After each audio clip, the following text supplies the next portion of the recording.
Here we have the category of proteins, which is most nuts. And we have beans and bean sprouts, and we have another bean that we call the peanut, which is a bean which George Washington Carver did the most research on this bean, and they use that in the soybean products, which is all created by George Washington Carver. Then we have the seeds, such as sunflower, sesame, and pumpkin. We call these proteins. Proteins very poorly. It's a poor combination to combine protein with starches, such as carrots and chestnuts, which is a fruit, which is a seed, which is highly starch, and corn, which is a fruit, which is a seed, is highly starch, and peas, which is a fruit and highly starch, we call that starch, and of course the bean called peanut, which is highly starchy. And we have the winter squash, such as acorn, Hubbard, and butternut, and Jerusalem artichoke, which is not an artichoke at all, it's the sprouting part of a plant. All these are very starchy, and these are called carbohydrates, but they combine very poorly with proteins. Proteins require different type of acid-alkaline balance for your body to metabolize them. So when you eat the protein with the starches will start to metabolize first and spoil, and the meat metabolizes at a slower rate. So we have this slow rate combined with this starchy fast rate, and therefore the starch causes the meat to spoil and become rancid and produce gases and toxins which manifest themselves in diseases. Let's look at a good combination for the proteins. The proteins combine with vegetables. That's a good combination. Vegetables we're referring to the leaves, the leafy, the kale, the spinach, collard greens, and asparagus, which is a sprout, and the bamboo shoots, and the broccoli, which is a fruit, and cabbage, and cauliflower, which is a fruit, and celery, and cucumber, which is a fruit, and eggplant, which is a fruit. And we have the green beans, which is a fruit, and turnip, which is a root, and kohlrabi, and kale, which is a leaf, and okra, which is a fruit, and sweet bell peppers, and green peppers, and yellow peppers, which are fruit, and the summer squash, the zucchini, and the yellow squash, which are all fruit. But they are classified as vegetables based on their acid and alkaline starch ingredients. So we call these all vegetables. So what we have here is proteins combined good with vegetables. Now we have the starches, as I mentioned before, the carrots, the potatoes, the yams, all the starchy type foods. They combine with vegetables. So as you can see, proteins and poor combination would be starches. They don't go together. That's, in other words, you don't want to eat a hamburger, meat and potatoes. That's a poor combination. The only thing that combines with vegetables are proteins, with vegetables, starches. But you don't want to have a protein, a vegetable, and starch in one meal. You're either going to eat the protein and vegetable in one meal or the protein and starch with one meal, but you do not want to combine the protein with a vegetable and starch at the same meal. So eat them separately. Now another poor combination, we may want to raise this up some so you can see. Another poor combination is, you can raise it up some more. Another poor combination is proteins combining with acid fruits. That's a poor combination. Acid fruits taste acid in the mouth, but they're alkaline in the system. That's grapefruit, lemon, lime, oranges, pineapple, pomegranate, sour plum, and strawberries. Acid fruits do not combine with protein. Now you can fairly get away with combining acid fruits. That's a fair combination with subacid fruits, which we call apples, apricots, sweet cherries, fresh figs, grapes, huckleberries, mango, papaya, pear, peach, and sweet plums. Those are subacid fruits, and that's a fair combination when you combine acid fruits with subacid fruits. We do not combine fruits with vegetables or protein or starches. We do not combine them. That's a poor combination. It's going to cause disease. Fruit does not combine with meat and vegetables and starches. That's a poor combination. The subacid fruits, a fair combination would be combining them with the sweet fruits, such as the banana, the date, the persimmons, the raisins, which is dried grapes, and the dried fruit. That's what we call sweet fruits, and that's a fair combination to combine it with subacid fruits. So we have subacid fruits can combine with acid fruits. Subacid fruits can combine with sweet fruits. But sweet fruits and acid fruits do not combine. That's a poor combination. In other words, you cannot eat oranges with bananas. You cannot eat oranges with bananas, or lemons with bananas, or dates, or persimmons, or raisins. You do not combine the acids with the sweet fruits. So none of these fruits, the sweet fruits, the subacid fruits, and acid fruits, combine with meat, protein, beans, nuts, and seeds, or vegetables, or with starches. So we have to start combining our food properly in order not to get into a diseased state. Of course, avocados are rich in fat and are best combined with green vegetables. Avocados go with green vegetables. Then we have tomatoes. They may be best eaten with non-starchy vegetables and proteins. In other words, tomato, which is a fruit, and avocado, which is a fruit. Tomato can be combined with vegetables or with the starches, non-starchy vegetables. The melons of all kinds should be eaten alone. That's the watermelon, the honeydew melon. They are best to be eaten alone. I have down here the alimentation period. In other words, you can take in food from 12 noon to 7 p.m. That's what we call alimentation period. That's a rough estimate. So you want to eat your heaviest meal at 12 noon around lunchtime, because that gives you the rest of the day to metabolize it, to utilize the energy in it. So from 12 noon to 7 p.m. is what we call the alimentation time, or when you can take in food. When your body's trying to use that food, get the energy from it, which we call metabolizing it, the assimilation period is from 7 p.m. until 4 a.m., from 7 p.m. to 4 a.m. Your body goes into a cleansing period or elimination period about 4 a.m. to 12 noon.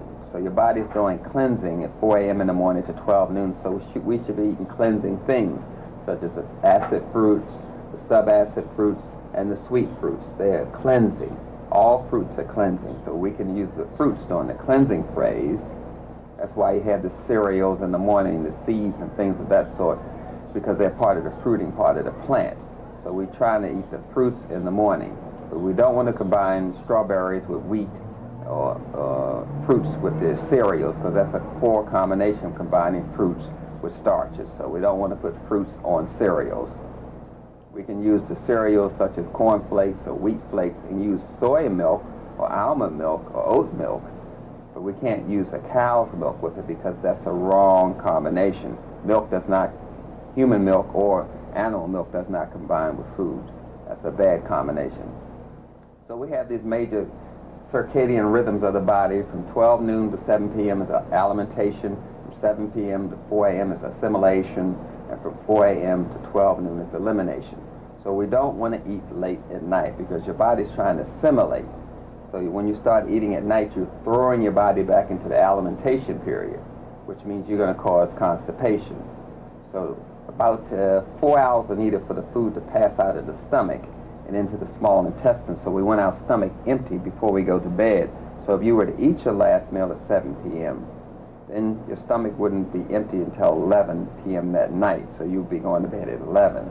So you want to eat something that metabolizes fast, some fruits perhaps, but I'll show you the fast metabolizing plants as we progress. I'm getting into these feelings in the organs primarily because people are taught to go by their feelings by the food industry. So when we traumatize our large intestines, it causes mucus to congest in our lungs. So this is a sign and symptoms of constipation. When you have a lot of mucus coming out your nasal passages, your nose, your lungs, you call it a cold, or coming out your skin. But this causes feelings of sadness, denial, and it causes bonding difficulties. That's relationship problems. Positive side of the lungs gives you a righteous feeling. So whenever you cause too much congestion in the lungs by faulty combining, it causes a feeling that goes along with that illness, because all illness produces an emotional state and a psychological state. So to avoid sadness, you eat food, but in turn it causes sadness. Now, because a lot of us are impatient, got to get things done, things of that sort, the heart is associated with the small intestines, which is used on metabolizing. So if you're taking in food wrong, you're congesting the intestines, and causing constipation, which will manifest these feelings of cruelty, impatience, mood swings, and of course irregular beats, which means you have an irregular lifestyle, and your thoughts will not be in sequential.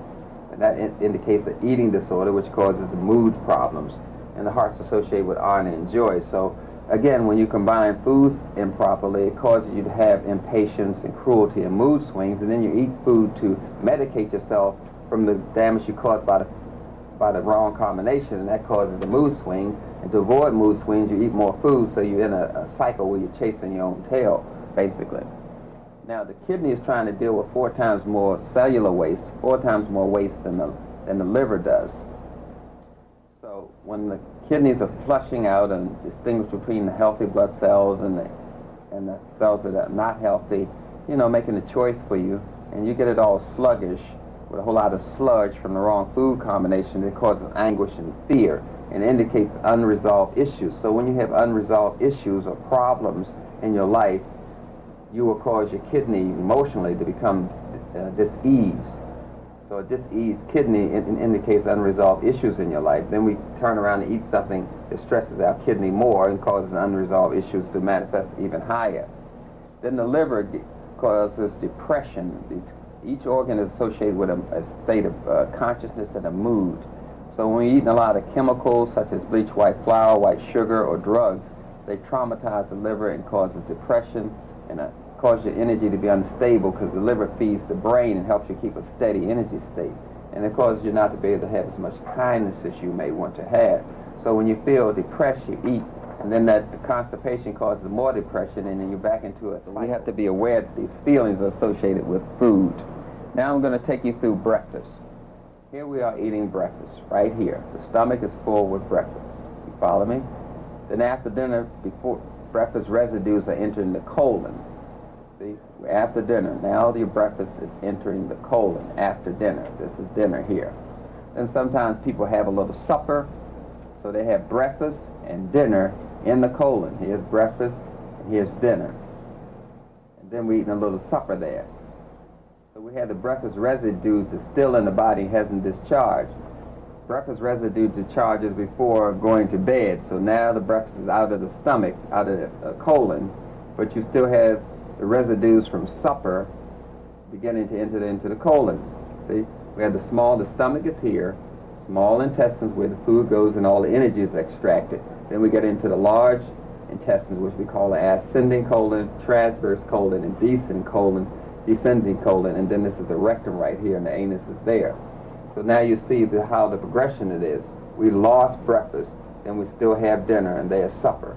Breakfast is gone, now we still have this supper passing out. This is constipation. Before breakfast on the second day, the dinner is still in the colon from the day before. So we're having a problem here. So we come in again on the second day with breakfast, and we still have supper and dinner in the colon because we haven't waited a proper amount of time between meals. 4 hours allow the stomach to empty, basically. So after breakfast on the second day, supper residue is ready to be discharged, and thus the cleansing away for the day's meal. So we got to get this colon emptied to get ready for the next meal. We got breakfast, and colon isn't thoroughly emptied, which it should be. This is day one of constipation, where we have breakfast, lunch, supper, and dinner all in the colon, and it can't handle it, so it becomes clogged up with waste inside, and this waste accumulates and accumulates and accumulates, and finally it closes up the small intestines and large intestines. So we have the ascending colon, transverse colon getting all clogged up here, and then you see the descending colon getting clogged up in the rectum. Getting clogged up, and this is going to irritate the rectum, and then you're going to get into colitis, which means inflammation, because the waste is causing irritation. Now we have atonic constipation, abnormally distended descending colon. Look at this. This is the ascending, transverse, and descending. Now we have atonic constipation. Your muscles have lost the tone, they can't contract and help push out the food, which we call peristaltic action, so they swell up. Then it swells up with this food and waste. Then we get into spastic constipation. Rather, with the spasm, it just to completely collapse in spasm because the muscles inside of the colon become arthritic, rheumatic, because it's clogged up with waste and it can't function properly. It balloons out, then it collapses on you. Then we have what we call the prolapse, where the waste, here we have this is the ideal colon. Remember, ascending, transverse, descending. This is the stomach. This is the small intestines. Right here you have the appendix, where squirts out an antibiotic. See, sometimes the food comes out the small intestines is really too toxic for the colon to deal with, and the appendix squirts out an antibiotic to help get rid of the toxicity of the food coming out of the small intestines. And then it becomes, the same process becomes, it becomes spastic and then becomes distended, and then it collapses and gets inflamed, and we have appendicitis there. So now we have constipation. All the meals backed up, and the colon is prolapsed. We have ascending, transverse. It's no longer going straight over. It's prolapsed down because of the waste inside of it. It's too heavy. The muscles lose their tone. They can't contract and expand. They give up on the foot race because you're constantly constipating the system. They become irritated, inflamed. We get into colitis. Now, we understand that each organ helps us make a choice on how to feed ourselves in a positive fashion now. But we associate sweet with the pancreas and the spleen.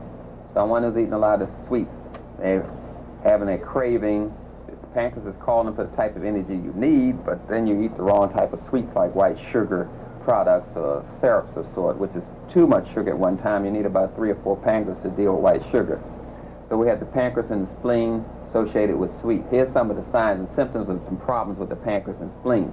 Wet mouth, ulcers, greasy foods, indigestion, heaviness of the body, and of course of the lower body. So all of these are indications that you're having problems with your pancreas. When your mouth stays wet, you have that wetness around it. You've seen people like that. And ulcers, greasy foods, and indigestion. Now how we treat that condition, we treat what we call diabetes mellitus, which is actually a disease of the pancreas with bilberry, sometimes huckleberry leaves, we call it. And of course, golden seal helps stimulate the pancreas to make something called inulin, which turns into insulin. So we treat the pancreas with bilberry primarily, sometimes called huckleberry, and golden seal. Dandelion root is good for the liver and pancreas, and also for the pineal gland. Yarrow flowers are good for skin, tumor, and of course good for the pancreas. And cardamom, which is a seasoning. Then we have the vitamins, vitamin B1, vitamin B2, iron, and magnesium. All of these are supplements we use to treat the pancreas and spleen. Especially when a person has a craving for those greasy foods, people that have to eat a lot of fried foods. So we associate this taste, sweet, with these symptoms and, of course, with these organs here. Now, certain smells are associated with certain diseases. We have the ammonia-type smell. You smell urine, it has that ammonia, strong odor to it. That's a kidney disease. When you get into an apple kind of smell, we associate that with the plague. A baked bread smell, that's typhoid fever. A feathery kind of smell, like feathers, that's associated with measles. Then you have fatigue, which is like smoke mixed with a foul odor, a stink odor. That's associated with cancer. And a putrid, rotten kind of smell, that's associated with scurvy, which is vitamin C deficiency, and smallpox, skin disease. Then we have the rancid meat and blood smell. That's associated with yellow fever. And a sweet smell is associated with diabetes. And a very sweet smell is associated with diphtheria. So we have smells that are associated with diseases. You can actually detect. The person said, I have a taste for certain things that can indicate disease, and they always smell in apples, or they smell like apples, or they have these kind of smells in their skin or hair. It indicates these kind of disease conditions before they've gotten worse. Now let's go back to the organs. We have the heart and the small intestines is associated with the bitter taste. The symptoms of someone having heart and small intestinal problems, or always craving something bitter, excessively, is the swelling of the nose and hands. Their emotions are unstable, shortness of breath, and they perspire a lot.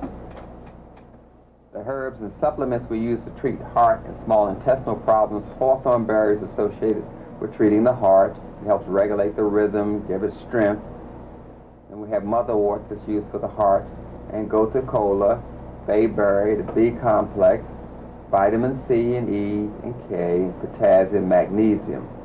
I list them in the order of their importance in treating the illnesses. We start with hawthorn and motherwort and gotu kola. But potassium helps the heart keep its rhythm and regulation. So we use potassium for that. And magnesium keeps the heart calm and stable. Now for kidney, someone that's having kidney problems, salt. They're always eating a lot of salt. Salt on this salty food. Sometimes they put salt on food before they even taste it. So we associate that with kidney and the sex organs. That manifests itself with hair loss, with dandruff, arthritis, dry mouth. They always like hot food. They have weak ankles or painful swollen legs, and the sex organs are deteriorating. Now the person doesn't have to have all of these symptoms to have kidney and sex organ problems. They can have one or two. But we associate that salty taste with the kidneys, and you meet a lot of people that just like a lot of salt. Everything is very salty. We treat that kind of disorder with juniper berries, which is a diuretic, kubi berries, which is a diuretic, and oat straw, which helps break down that waste. Horsetail is very good for dandruff, arthritis. It helps break down waste all over the body. Choline is a nutrient that feeds the system. Pantothenic acid is good for the kidneys and the adrenal glands too. Vitamins A, B, C, E, calcium, which helps alkaline the system. Zinc is good for healing and restoring the taste properly. Someone who just doesn't have any taste of food, stops eating, zinc will help get that back in order for them.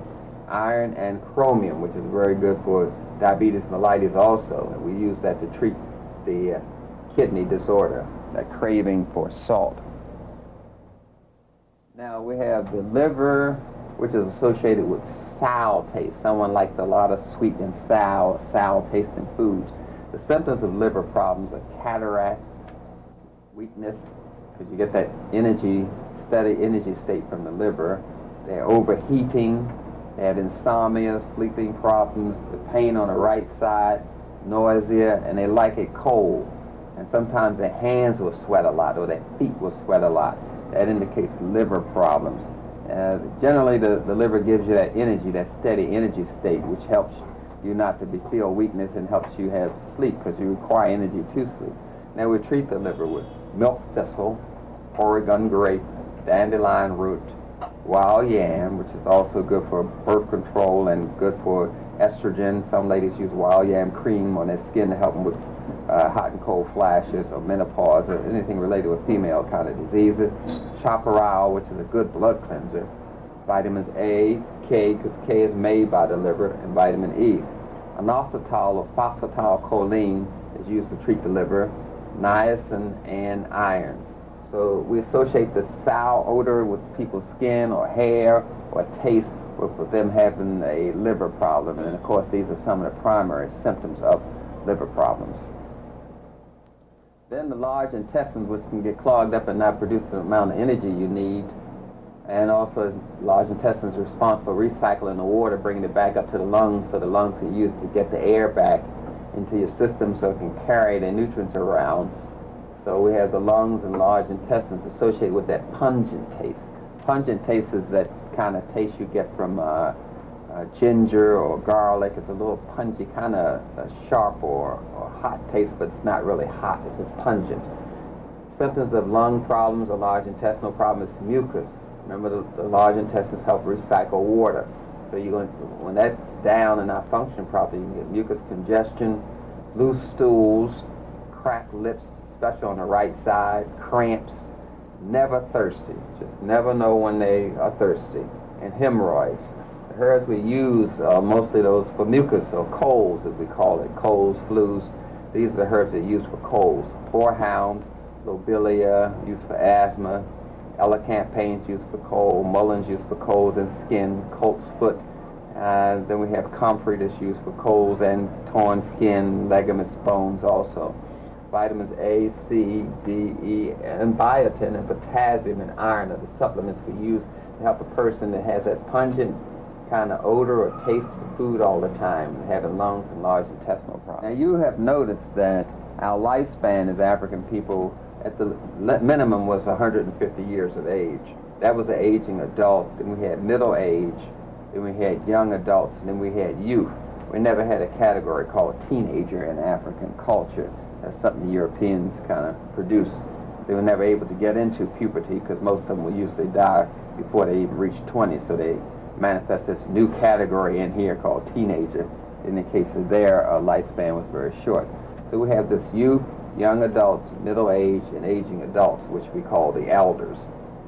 Now our lifespan has been decreased, as you can see. It's been decreased. We're between 65 and 60 now. That's living a long time. As you can see, we had the puberty here, and we had the menopause here.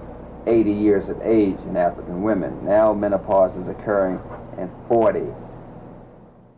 So we had ladies just getting into menopause at 80, which is a deterioration from 200 years of age, which African people have.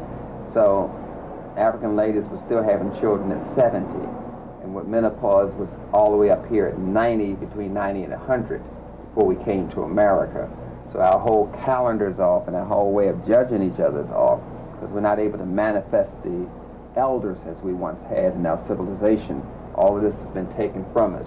The counsel, the wise, wisdom, this whole category has been taken from us. And now with the abortions, a lot of this is taken from us on the beginning as well as the end. So we're just manifesting, trying to make something happen positive in our lifespan, basically between 20 and 60. This is the period of time that we have to produce whatever we need to produce to change the situation socially, politically, and spiritually that we're in. We have just a small span of time from 20 to 60, which is just 40 years, to make a change in our culture. Well, that's before we came here to America, North America, South America, and Australia, and those other places, India. We had this long lifespan to deal with our civilization and help cultivate it and nourish it with ma'at. But now we're reduced to this short period of time to make a change. Basically at 60, we don't get those kind of warriors. Most of our warriors are between 20 and 40. So basically we have 20 years to deal with, and we're asking what we used to get out of 200 years, or 120 years, we're asking of just 20 years of our culture and our civilization. And I'm asking the same thing about our diet. I'm asking you to accumulate this understanding and wisdom now within this short period of time, which you had earlier at this time going through your rites of passage. You were given all the information I'm giving you now. By the time you were 10, you knew all of this. Now most of us are just getting into it between 20 and 30. We're 20 years late, and then we only have 10 years to get it together. Then we only have 20 years to cause some kind of change in our civilization, to end the oppression and the colonization and enslavement of our people. So we're reduced to this period of time where the Europeans still can manifest their white supremacy with this period of time. So they have 60 years to dominate us, where we only have 20 years to get out of the situation. So that's what we're looking at when we look at the lifespan. We're looking at the whole rhythm and movement of our civilization. What I'm trying to show here is these grains. Amaranth. Amaranth. This is a tiny cream-colored seed. Was important food in ancient Aztec culture. Early earthy flavor, sticky, glutinous texture. It's gluten-free. That means it doesn't have a glue in it. And it has a lot of high protein, calcium, phosphorus, iron, and fiber, as well as lysine, which is good for infection, and methionine, which is a growth hormone stimulator.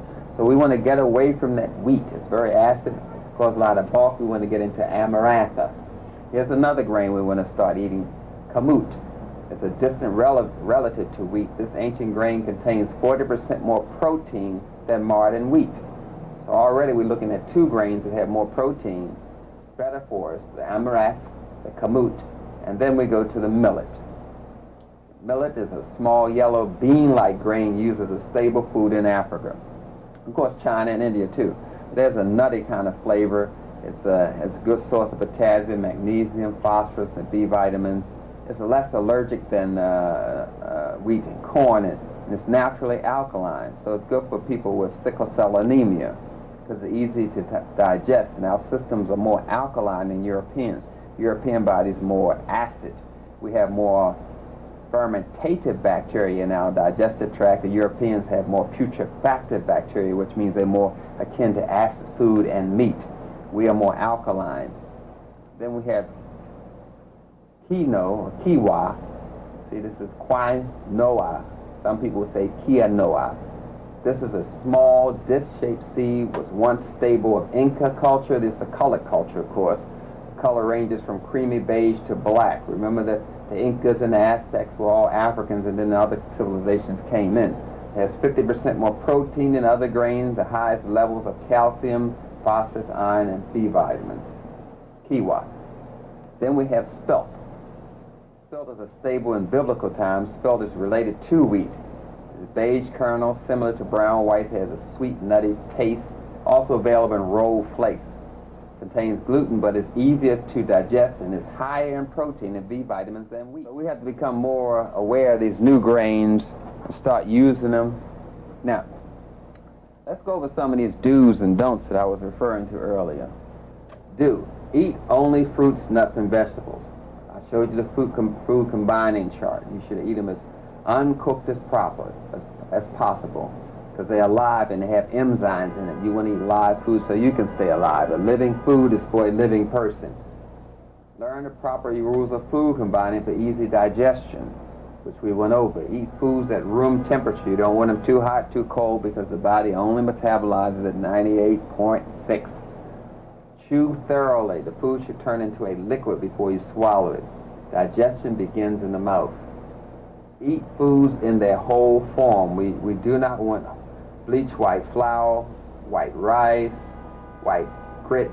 We want whole grains, whole wheat, you see.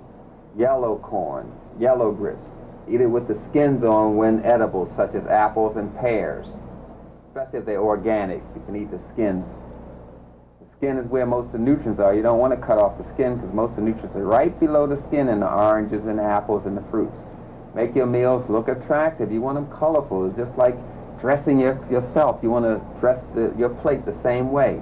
Avoid product that is wilted. When you see wilted leaves that don't have enough pep to them, you know the nutrients are gone.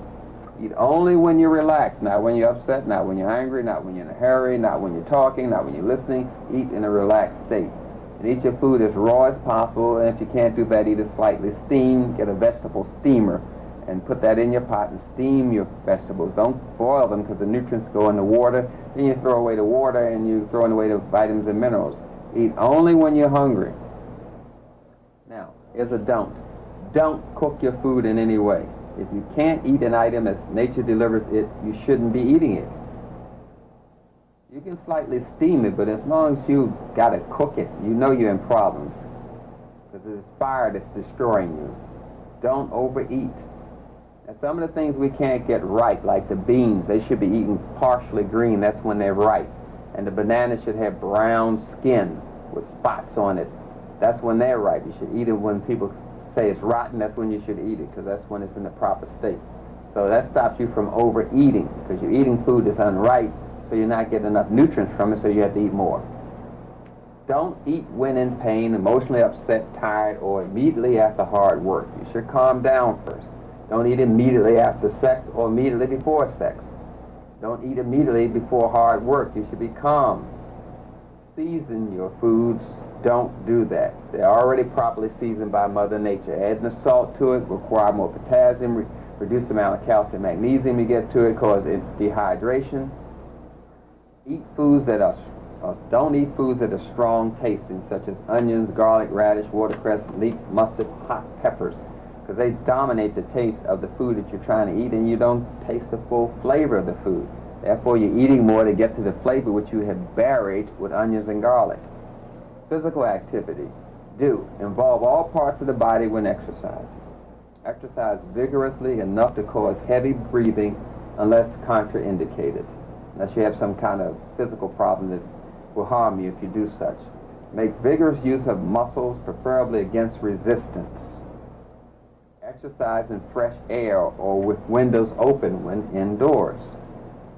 Don't run on concrete and asphalt. Run on grass or dirt, because that's giving you too much resistance, and it's going to cause little splits or fractures in your bones.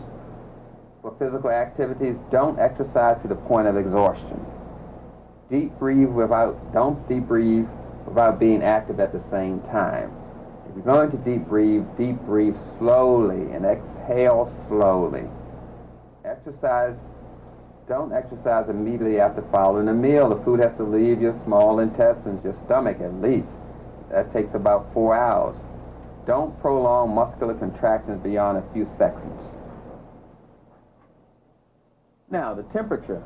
Do maintain a comfortable temperature at all times. Dress for comfort and not for fashion.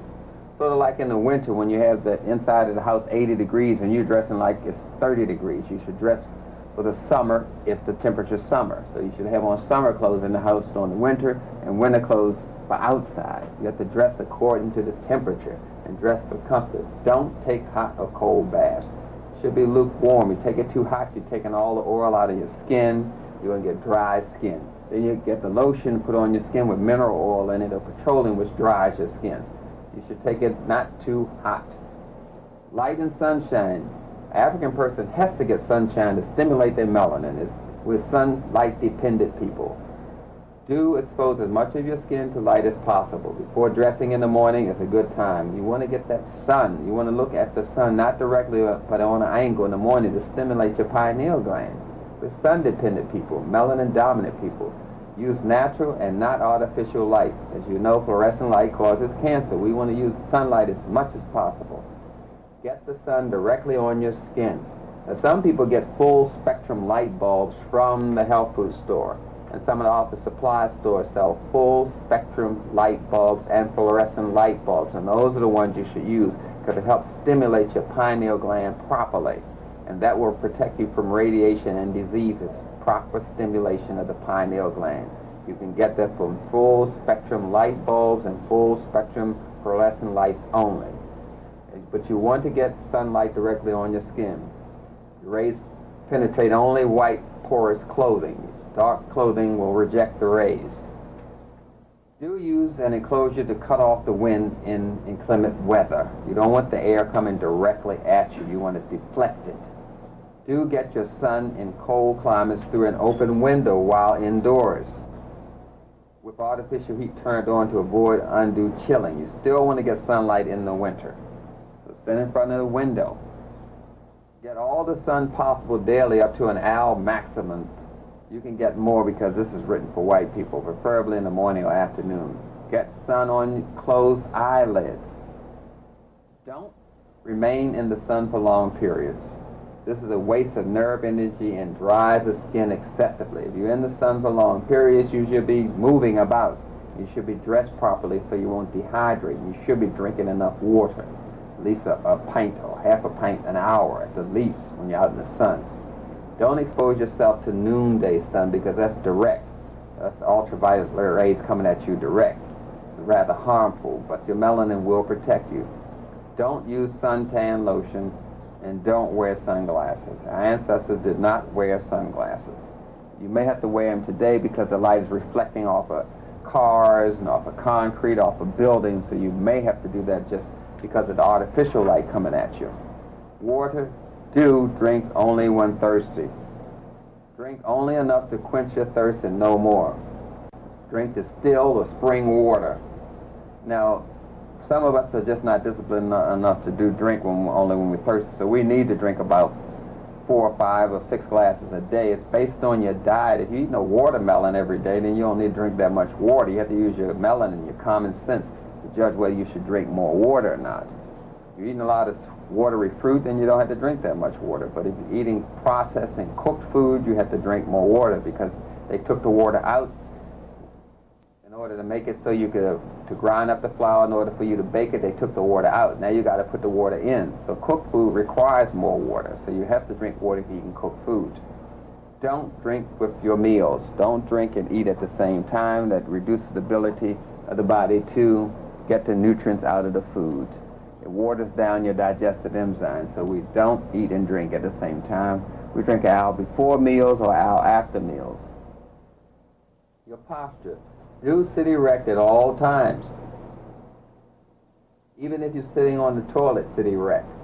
Don't slump on the toilet. Sit erect on the toilet so you can get the proper pressure on your colon.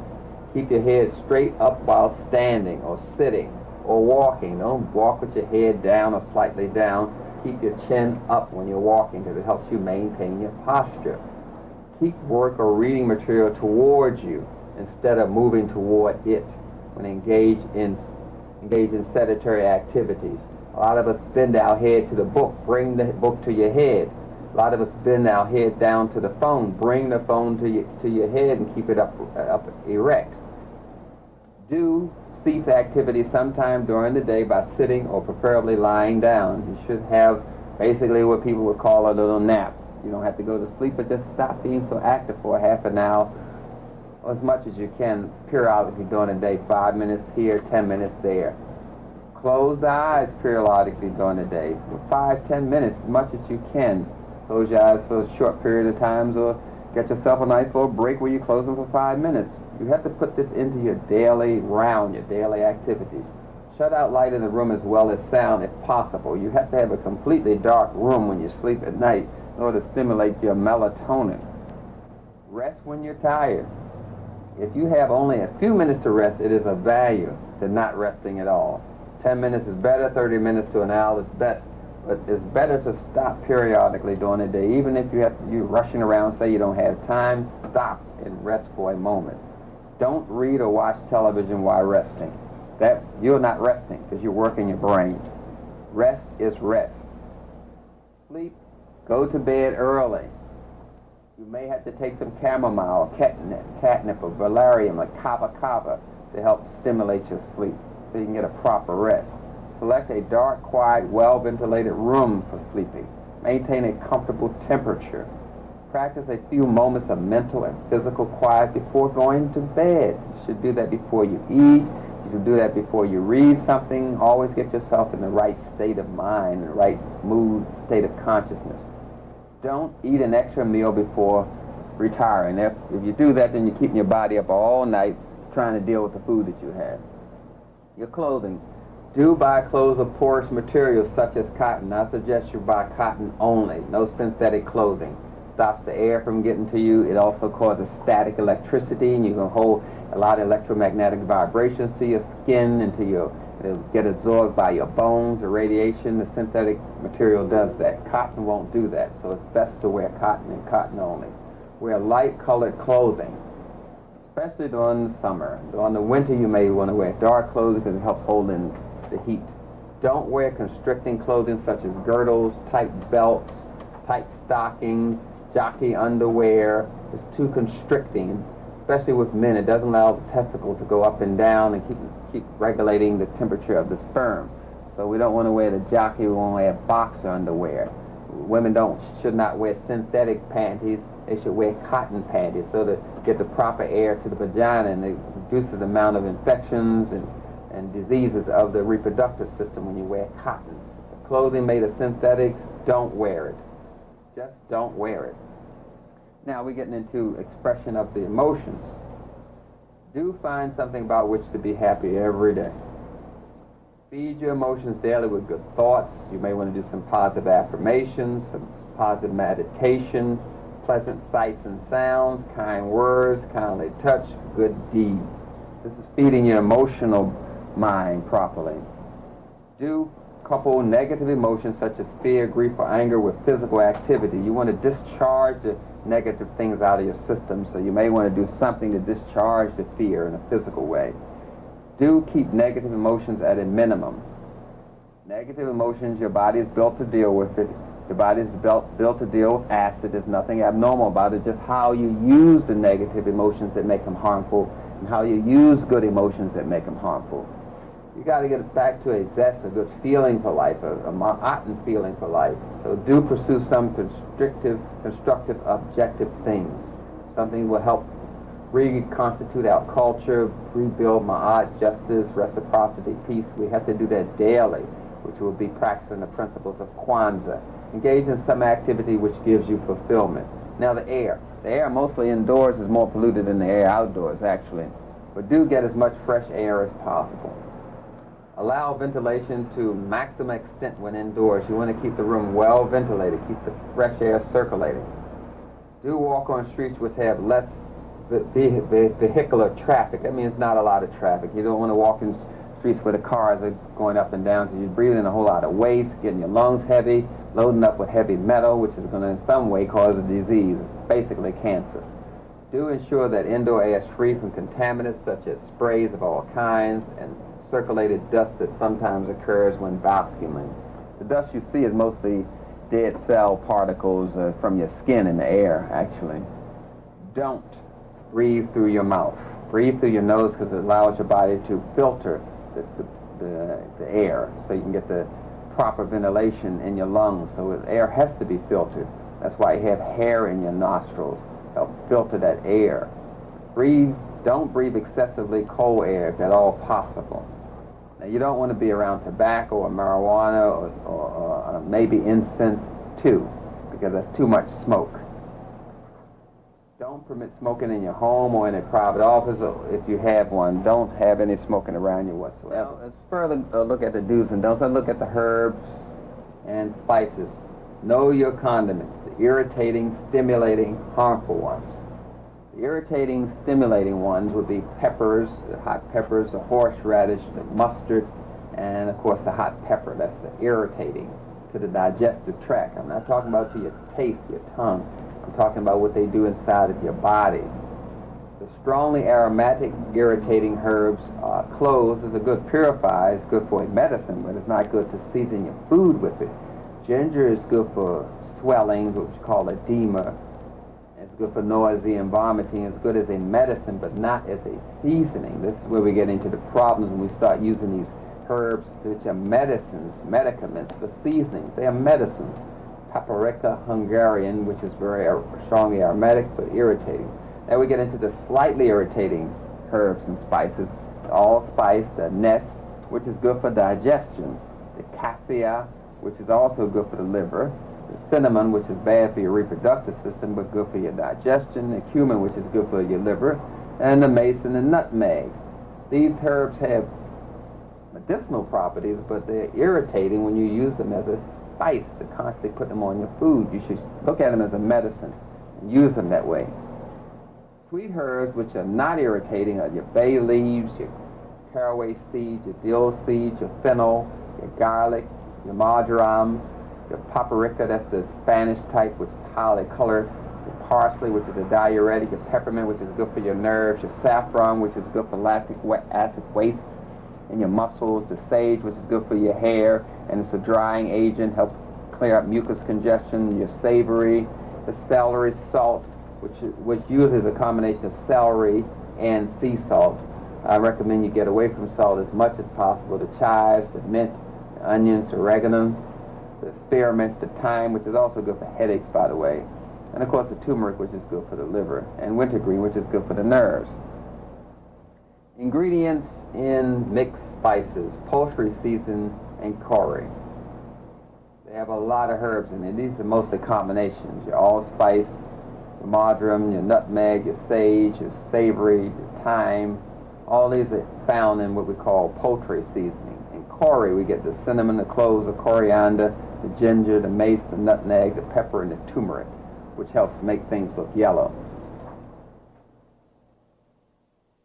Proper foods to eat, the proper foods to eat and their classification. I'm going over this food classification again with you. The sweet fruits was the bananas, the dates, the figs, the raisins, which are dry grapes, the persimmons, the papayas. Those are what we call sweet fruits. Sometimes we put the mangoes in there. Then we have the sub-acid fruits, which is the apples, apricots, blackberry, the cherimoya, the cherries, the elderberry, the gooseberry, grapes, blueberries, huckleberries, mangoes, nectarines, peach, pears, plums, quince, raspberry, and sapodilla. These are called sub-acid fruits. Then we have our acid fruits, which are the currants, the grapefruits, the guava, the kumquats, the loganberries, the lemon, the orange, the pineapple, the lime, the tomato. See, that's the acid fruit. Pomegranate, strawberry, tamarinds, and tangerines. Those are all acid fruits. Remember, the acids go with the sub-acids, but not with the sweets. And of course, avocado is an excellent fruit, which it has a lot of fat and protein with it. Now we get into the melons, which we do not combine with anything. We have banana melon, the cantaloupe, the cassava, the Christmas melon, the Crenshaw melon, the honeydew melon, the musk melon, the nutmeg melon, the Persian melon, the watermelon. Of course, in America, our taste buds are controlled by the Europeans, so they only like the watermelon, the honeydew, and the cantaloupe. I thought I'd let you see that there are other type melons just as sweet and just as good to eat. Then we have the proteins, which is almonds. That's more closer to human milk in its ratio and proportion. Cashews can cause a lot of diarrhea sometimes. They are cooked in the processing. When they get them out of the shell, they're cooked actually. You cannot really get raw cashews, even though they say they're raw. We have almonds, cashews, coconut. When it's hard, that's when you shouldn't eat it. You should eat coconut gel when it's in a jelly state, but not when it's hard. That's very hydrogenated, not good for you. Hazelnuts, peanuts, which is a bean, pecans, pine nuts, some people call them pignolias, pistachio nuts, sesame seeds, sunflower seeds, and walnuts, which are very acid. Then we have the starchy vegetables, vegetation on the table, vegetables, the artichoke, the beets, the chestnuts, the carrots, the bean called peanut again, Jerusalem artichoke, Harvard squash, corn, that's fresh corn, peas, pumpkins, yams, the sweet yams, or the white yams, but not the sweet potato. Sweet potato is a root, and we as African people are better with the yams than with the potatoes. Now here's the asterisk here. Peanuts are considered as a protein and starch combination. That's why they cause gas, because of the combination of protein and starch. Protein goes with vegetables. Starch goes with vegetables, but protein and starch does not go together, so when you combine them together, they're already combined that way in nature, so they cause gas. The non-starchy or mildly starchy vegetables are asparagus, bamboo shoot, broccoli, which is a fruit, celery, cucumber, which is a fruit, collard greens, and lettuce.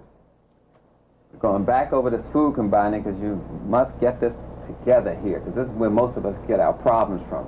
Proteins go with vegetables. That's a good combination. Vegetables and proteins. Another good combination is starches and vegetables. A bad combination, do not do it, is protein and starches. In other words, you don't want to eat meat and potatoes or a hamburger. You don't want to eat nuts with carrots, corn with beans. You don't want to do that. Let's go down to how we combine the fruits. Now, remember, we have the subacid fruits. They combine with acid fruits. The subacid fruits, the apples, apricots, sweet cherries, fresh figs, grapes, huckleberry, mango, papaya, pear, peach. The subacid fruits combine with sweet fruits, which is banana, dates, and persimmons. So we do not combine sweet fruits with acid fruits. Oranges and bananas do not go together. We do not combine any fruits with meat, with vegetables, with starches. Protein, vegetable, and starches do not combine properly together. Sometimes we get away with it, but we always pay for it. Now I want to show you some of the different substances that deplete the body of different nutrients. See, these substances rob your body of things. We have the alcohol, or acetic acid, which you call vinegar. It robs the body of magnesium, the B vitamins, which feed your nerves, vitamin C, vitamin D, vitamin E, vitamin K. Another popular substance that we eat, we call them Tums, antacids. It takes away your calcium, your phosphates, your vitamins A, B, and D. People that take antibiotics, that's going to take away all your digestive enzymes, which people call acidophilus, which is made from carrots. We call it carotenophilus. It also is going to take away your B vitamins and vitamin K. Your antihistamines rob your vitamin C. Your aspirin, which has coal tar, which causes cancer, takes away your calcium, your folic acid, your iron, potassium, vitamins A, your B complex, and vitamin C. Just wanted to point out a few of the popular ones. A lot of ladies take the diuretics to stop the bloating or to lose weight, and that gets rid of your calcium, your iodine, magnesium, your potassium, your riboflavin, which is B2, and your vitamin C and your zinc. The diuretics do that. Then some ladies take the synthetic estrogen, which aside from causing cancer, robs your body of folic acid, vitamin B, which is pyridoxine, and of course a lot of people become laxative dependent. I'm not talking about the herb laxative, I'm talking about the synthetic laxative that you get from the drugstore that takes away your electrolytes, and especially your potassium, your vitamins A, and your vitamin K. And some people get ill and take penicillin. Penicillin takes away your niacin, B1, your niacinamide, your B vitamins complex, period, and takes away your vitamin C as well. Now what is happening with the wrong food combining is these little arteries in your heart get clogged up with waste, just like your intestines does, and they collapse. And when they collapse, it causes parts of your heart to die. This is what we're talking about, these small ones here. They get clogged up, just like your intestines. When I showed you that, get extended, they tonic, and they collapse.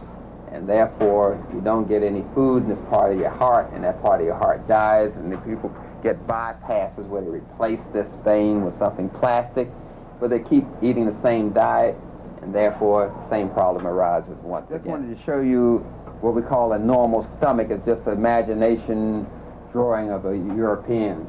They draw this as the classic stomach. The stomachs come in all shapes. This shape, this shape, this shape, many different shapes. The shape of the stomach in a child is usually like this, like that.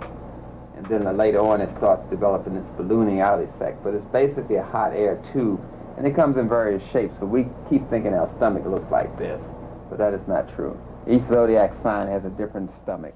Now, people get a little anxious, have a little anxiety, that's nervousness or stress, and they get into fear and panic that their life isn't going to get together. And these are the symptoms of someone that's under a whole lot of anxiety, which we just take for normal. They're feeling of loss of control, they think they're going insane, they have lightheadedness, unsteady legs, difficulty breathing, fear of a heart attack, their heart starts pounding or skipping and racing for no reason. They have a constant fear of dying, always thinking of dying, they have tingling lips and fingers. Sometimes they have stomach pain, diarrhea, constipation, nausea, and bottomlessness. They have excessive sweating or hot and cold. I'm going over these symptoms because black people manifest these symptoms but don't associate them with anxiety, just being plain old stress. These are the symptoms here. So when these symptoms show up, we go to eating the wrong combinations of food. Lower back pain, which is associated with fibroids and, of course, prostate problems. Tender-headedness, feeling tired all the time, no energy, feeling as though you're outside of your body, having mood and emotional swings, inability to sleep, restless sleep, so we're taking things like St. John's wort, or taking some kind of sleeping pill, kava, or chamomile catnip, inability to relax, always feeling a little stressed all the time, anxiety, tension, restlessness, depression, or negative thought patterns, rush of panic or fear for no reason, fear crowds or difficulty breathing, emotionally eating, just medicating yourself with food. That's the primary reaction that African people have with stress and anxiety. We start medicating ourselves with food because we associate that with love and affection, and we try to medicate away the fear, so we eat more. Our muscles twitch. Sometimes we just become forgetful, and we just read something, we forgot what we read. Our memory gets poor, but we don't associate that with anxiety, with stress. Withdrawal to home, dry cotton mouth, blurred vision, mental confusion, hot flashes and chills, choking sensation, chest pain, numbness and tingling.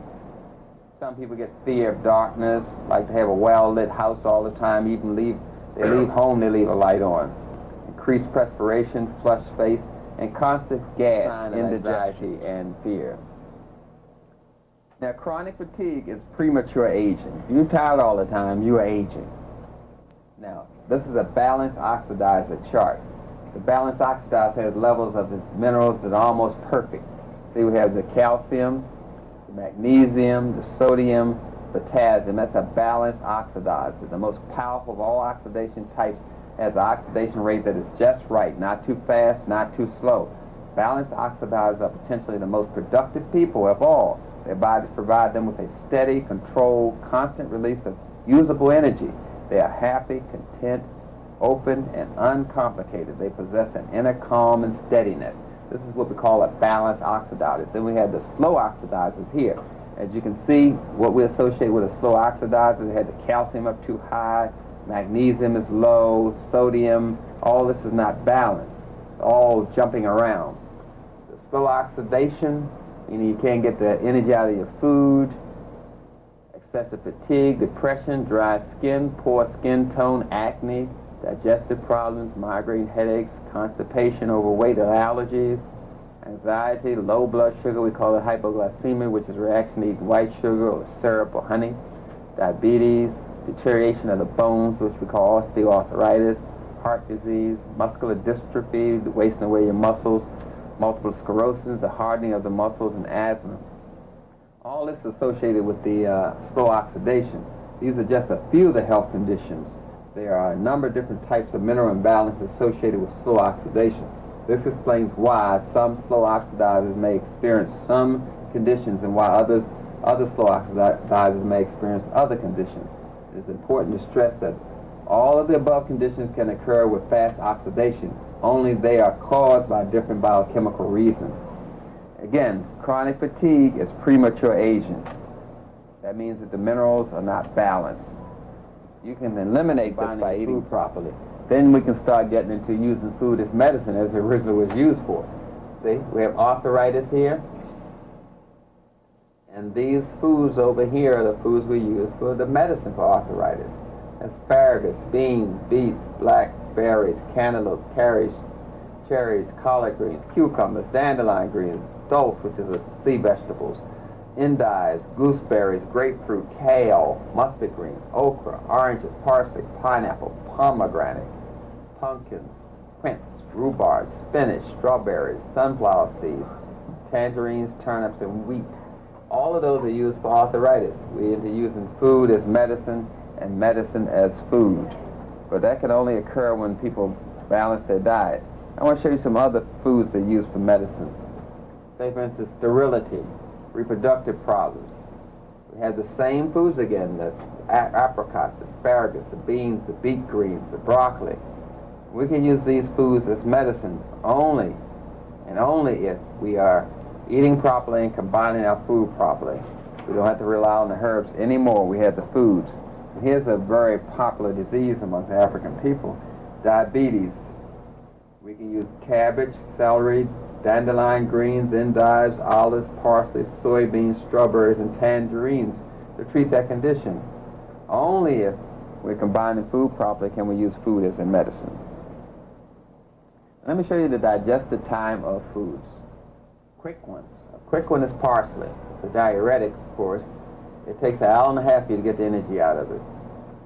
I mean, hour and a quarter, I'm sorry. Then an hour and a half for you to get the energy out of lemon or agar or Irish moss, which are basically kind of seaweeds. They're glutinous and make the kind of okra kind of gel. 1 hour, 1 3/4 hours. We're looking at a fast digestive time for avocados, grapes, mango, olives. That's ripe olives, not the ones soaked in vinegar. Talking about ripe olives and raspberry. 2 hours of digestion.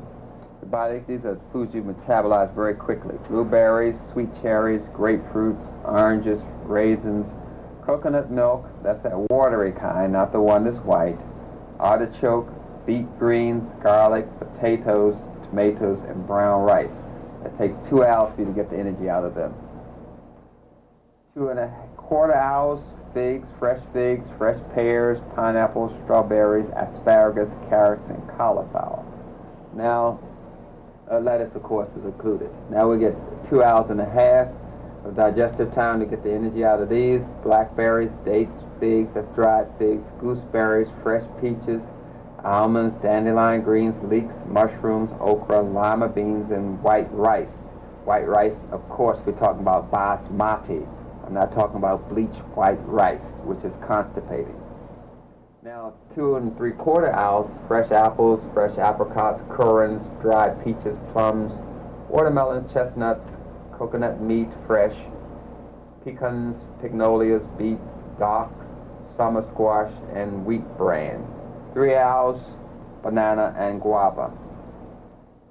That's why we want to stress those rules of food combining, because it gets you out of this trouble with combining the food properly. You just follow the right food combining, you don't have to worry about these digestive times. But when you combine them properly, you got 3 hours with the bananas, the guava, the lime, the dried prunes, the beech nuts, the filbert, walnut, broccoli, common cabbage, Swiss chard, sweet corn, escarole, endive, kohlrabi, rhubarb, spinach, winter squash, white beans, lentils, soybeans, and wheat germs. Remember I was talking about using soy milk and putting that on wheat. You can see it has the same digestive problem. I was talking about using soy milk and putting that on corn flakes. You see you got that same kind of digestive time. So we're not in conflict because we're combining seeds with seeds. 3 1/4 ounces, that's cranberry, cantaloupe, cassava melon, honeydew melon, olive oil, pomegranate, cashew nuts, coconut meat, celery, cucumber, onions, sweet green peppers, and pumpkins. Again, with the 3 1/4 ounces, we have the rutabaga, radish, sweet potatoes, yams for African people, sweet yams, turnip greens, watercress, snap beans, cowpeas, fresh peas, peanuts, and millet.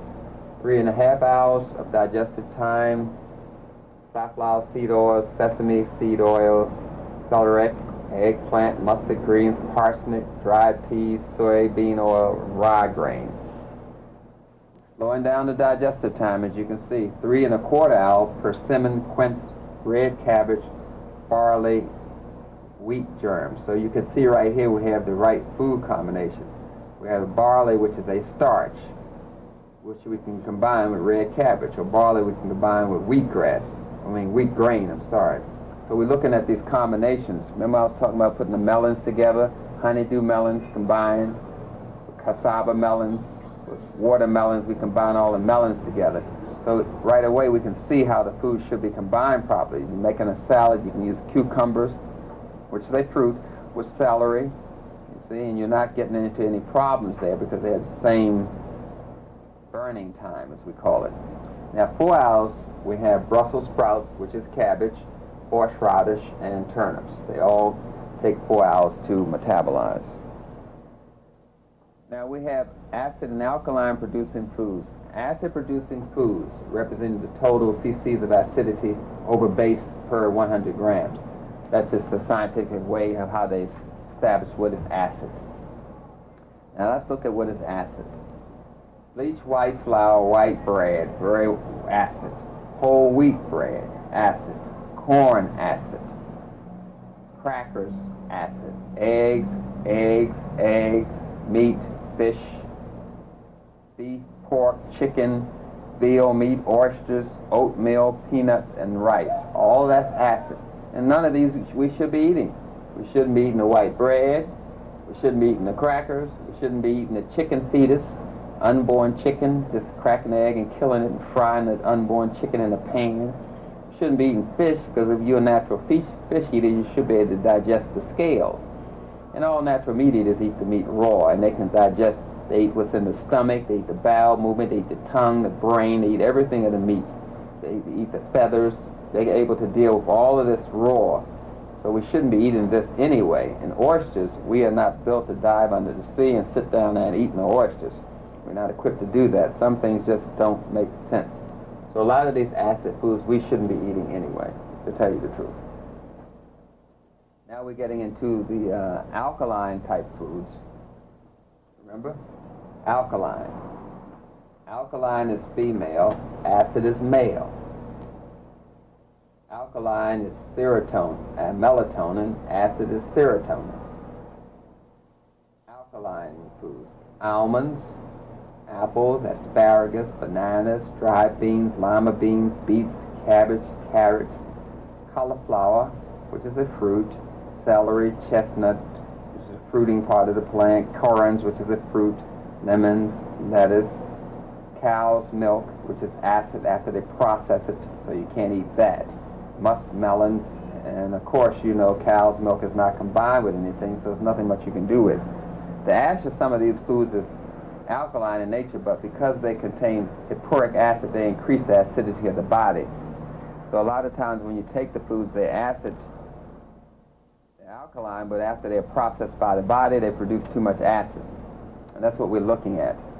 Got the oranges, peaches, pears, the potatoes, radishes, raisins. So we want to keep our diet 80% alkaline, or 70% alkaline foods and 30% acid, or 20% acid. Because all those chemicals, processed foods, damage the liver. The liver tries to deal with the bleached white flour, the bleached white rice, the white grits, the fried foods, the meat, the dairy, the egg. Tries to deal with all that oil, and it gets stressed. So we have to go and treat the liver, because when the liver is stressed, we lose our ability to keep our energy, our mind and mood start swinging. We have all these abrupt shifts. We can't sleep. We don't have energy, as I mentioned before, which is a sign and symptom of aging.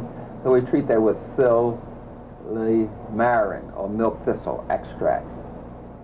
Should take about 4 tablets twice a day, or you can take dandelion root. You can make a tea out of the root and drink 2 cups a day, or take the capsules, or use the extract. Artichoke leaves is good for the liver as well. An amino acid called methionine, that's 1,000 milligrams a day. Or curcumin, that's a liver use of curry or turmeric spices. That helps the liver as well. We have to treat the liver. We're going to eliminate alcohol. We're going to eliminate all simple sugars, such as sucrose and fructose and glucose, and another fructose, which is called honey. And they cook the fruit juice, which causes it to become white sugar. That's why it's there. Or they cook it in the sun, which causes the fruit sugar to become white sugar, to crystallize. That's why all that's there. We're talking about eliminating these sugars, eating the fruit in its natural state as much as possible. No processed, refined, complex hot carbohydrates. I'm talking about bleached white flour, white rice. I'm talking about potatoes. All that's complex, refined carbohydrates, which causes low blood sugar and low energy. So we want to get away from those things that are low on the glycemic index. That's what we're talking about, the bleached white flour and the white potatoes, French fries and potato chips. All those things are refined, processed carbohydrates. We want to get away from that. We want to eat a diet rich in raw foods, low intake of fat. We got to get away from the lard and the oils and frying this and that. Some of us go to canola oil, but we want to get away from all of that fat. We need a moderate protein intake. Europeans eat too much meat, too much protein, which causes cancer. We want to moderate that and eat vegetable protein. No caffeine in any form in the coffee or the tea, the chocolate, or the drugs. And remove reactive foods. Those are foods that causes the system to be retarded. Again, our body tries to tell us we're doing something wrong. People getting bumps on their forehead there. We know they're combining food improperly, showing up in the large intestinal area. They have problems excreting that waste, so they may get gray hair there or bumps there. They have congestion in their small intestine, so they may get bumps or rash or dry skin and oily skin. Digestive problems, they may have a large fold right there or fold here. They may be graying or dry on the temple there, which is associated with the spleen on the left side, the liver on the right side. The body is expressing the things you're doing wrong to it. And it can show up in your left eye, which we associate with the pancreas and spleen, or the right eye, which is associated with the liver. You may see a lot of veins in this eye, which means they're stressing their liver. Or they can have a rash or bumps or dryness here, which means they're stressing their pancreas. And here we have the stomach, division on the nose, and the heart related to the small intestines, and the lungs related to the large intestines. People with bumps or rashes or stiffness there, stiffness on this nostril, mean they had a large intestinal problems or small intestinal problems with the stiff there. Or they may have dry, cracked lips, which means their stomach is dry and cracked from the refined processed foods, the gases that are caused by illogical food combining. Or they may have bumps or rashes or cracking on the lower lip, which is associated with the small intestines here, large intestines here. So our face is telling us that we're doing things wrong.